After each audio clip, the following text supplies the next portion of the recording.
Yo, what is going on, you guys? Welcome back to a brand new video. In today's video, yes, we are going back to the what if scenario videos. And if you guys are curious, yes, Spider-Verse is coming soon, and I'll let you guys know it is really close. So make sure you stick around, because honestly, it's going to be big and it's coming.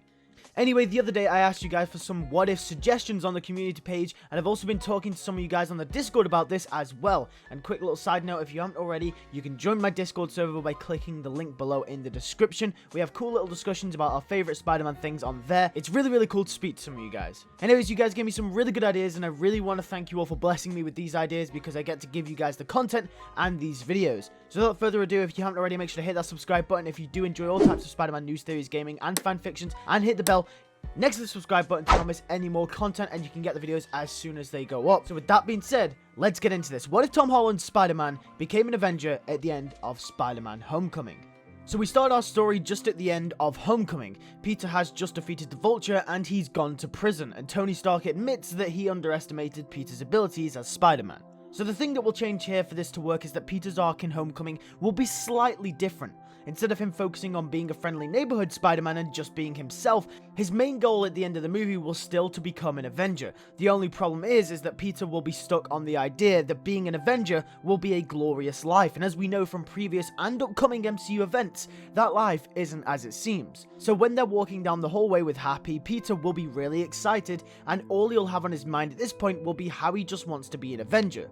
Then Tony will reveal the Iron Spider suit, and he'd like to introduce the world to the latest Avenger, Spider-Man. Peter will agree and say of course he wants to be an Avenger. Tony says to Peter put the suit on, and he presses a button and the suit extends around him just like the Iron Man suit. Peter says to Tony that it smells like a new car inside the suit. Tony laughs it off and says to come on through as he opens the door. Peter says, wait, we're doing this here right now? And Tony says yes, and they walk through. Peter almost being forced through as he hesitantly walks onto the stage.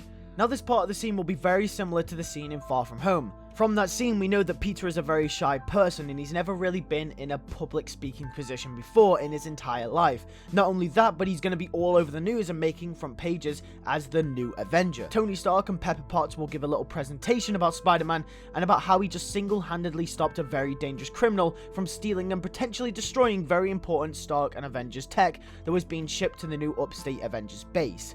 Tony will say that the media will be able to ask questions, but before they get into that, he says it's now time to reveal the person behind the mask, and Peter freezes. If you guys remember in Civil War, any superpowered person or anyone that acts as a vigilante has to sign the Sokovia Accords, which also includes revealing their superhero identity to the world as an act of public safety. This is something that Peter didn't really think through. He would freeze in his spot. Remember, at this point in the movie, the only people that know Peter as Spider-Man is Toomes and Ned. Aunt May doesn't even know he is Spider-Man at this point until the very last scene of the movie when Peter gets home. He freaks out, the school will find out, MJ will find out, his friends will find out, Aunt May will freak out, and he'll constantly have the media after him. His life will be completely different if he takes that mask off. He was so caught up in being an Avenger that he didn't even consider this. Tony and everyone will be egging him on to reveal who the Spider-Man is, and then before Peter can, he jumps away and says sorry, no more questions, and leaves the scene.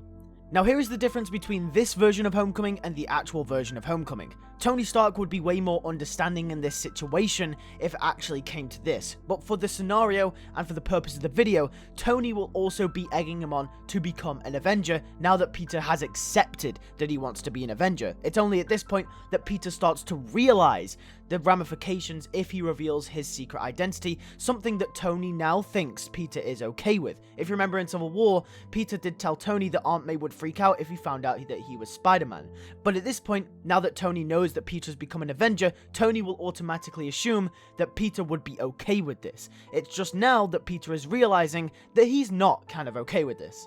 Peter swings to the top of a rooftop and just sits there. A couple of minutes later, an Iron Man flies above him and says they're all waiting for you down there. Peter says that he can't just reveal who he is. Tony says to Peter that they both should have thought this through more. Because Peter can't just go back to being normal again, he's been announced to the world publicly as an Avenger. How I see this playing out here is that we already know Peter as Spider-Man is going to get the media attention because, as seen throughout Homecoming, people know him from YouTube and just out and about on the street. But Spider-Man is not a big name yet, like an Avengers level name. But after that Tony Stark announcement, Spider-Man is now a big name next to Captain America, Iron Man, Black Widow, etc. And there's nothing they can do about it. The world knows Spider-Man. Tony says that if he didn't want to reveal his identity, then he can't sign the Accords. And Peter says yeah, he doesn't want Aunt May to find out especially. Tony says okay, and he says that he's going to have to take the Iron Spider suit back, but he really needs to think about this. Tony says to Peter that he's a great hero, and he's an even better person.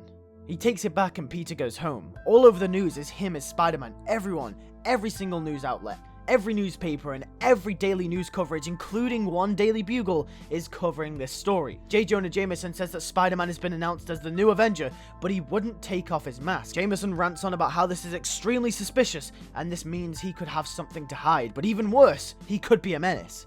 A couple of days pass and the news is still covering it. Peter has been too scared to go out as Spider-Man. He doesn't want to. He doesn't want all the media attention. Then he gets a call from Tony. Tony says that Ross wants to see him. He says that if he doesn't sign the Accords legally, he has to retire from being Spider-Man. But Peter can't do that.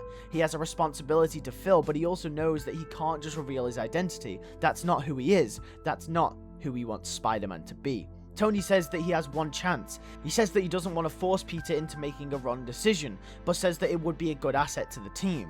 Peter and Tony have this really emotional conversation where Tony speaks about how he always wanted a prodigy, someone to fill the shoes when he eventually stops being Iron Man, someone that can handle that responsibility, someone like Spider-Man. This conversation takes place over the phone, and it'll really show how close they can be and open up to each other like this, but also be on the phone at the same time. And being over the phone shows how distant this situation has made Peter from the whole superhero thing represented through Tony Stark. Peter says no, he can't, as he looks up to Aunt May who is standing in the hallway. Tony says okay, but he'll have to take the Stark suit away as well. Peter agrees as he knows this is the right thing to do. At Peter Parker's highest moment, he didn't consider the lives of the people closest to him, and the people that keep him grounded, like Aunt May and his friends, who could be in danger if he ever revealed who he was, and now he's paid the price for that. The Parker curse strikes again. Tony takes the suit back, and Peter stays anonymous. However, later that next week, Peter comes home from school and we get a scene similar to the end of Homecoming, where Peter gets the Stark suit back. Tony had delivered a suit for Peter in a bag. It wasn't the Stark suit. It wasn't the Iron Spider suit. It was something more low-key, something not as bad as his homemade suit, but not as advanced as the Stark suit, something more in the middle, something more Spider-Man. Tony had left a note reading, "Just a little something because I know as well as you do, you're not done yet. You may not able to now, but there will come a time where the world needs you, where the world needs their friendly neighborhood Spider-Man." The end. That has been it for the fanfiction today, guys. I think the rest of the MCU would play out relatively the same. However, Peter would be more distant from Tony Stark at this point, and the Accords would play a bigger role. He'd still show up in Infinity War and Endgame and all that stuff, and around Far From Home will be when the world needs Spider-Man the most, the part at which Tony was referring to, and when Tony obviously isn't around again. And obviously that movie would play out quite different, as he'd already be distant from Tony Stark, and the whole Mysterio thing might play off a little bigger and a little bit more extra. Anyway, guys, with that being said, if you want more fan-made stories like this, make sure to comment down below what you'd like to see next. And if you do enjoy this type of content, make sure to hit that subscribe button down below. Make sure to hit the bell next to the subscribe button to not miss any of the videos as soon as they go up. And if you haven't already, consider leaving a like on the video. It helps me out so much. And with that being said, thanks for watching, and I'll see you guys in the next video.